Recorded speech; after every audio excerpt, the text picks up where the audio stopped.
ए दिमाग मत चाट बे दादा कौची होला तोर गाल मारेला हमर गाल मारेले जो कौची होला चाटा चाटी कर गई मतलब अपनी माई से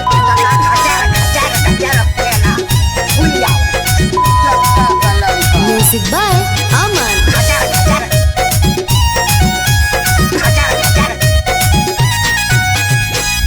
घचर घचर गे छौरी घचर घचर है गे सुना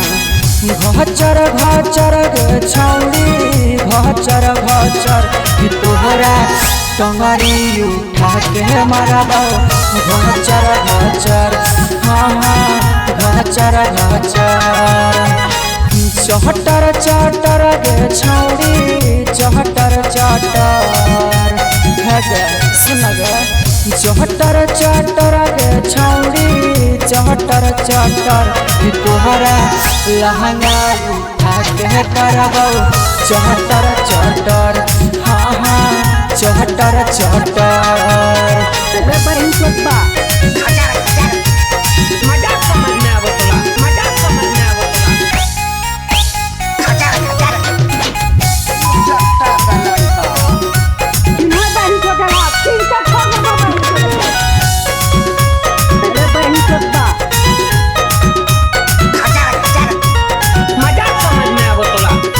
आगे सुता के कबो पीछे झुका के लागो गो मरियो हम तकिया लगा के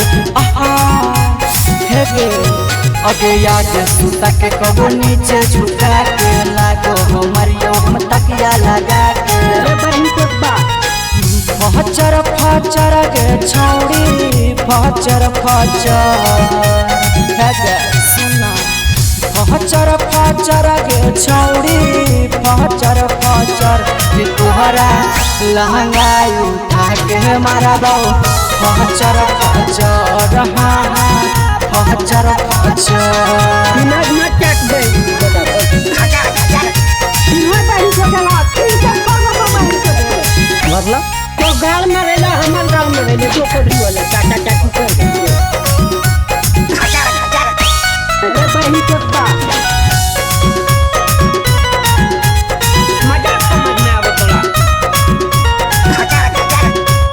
बहनी सोचबा अगे देखी सामान छौरी तोर बड़ा बड़ा नीचे से इंजन मोर हो जा हो खड़ा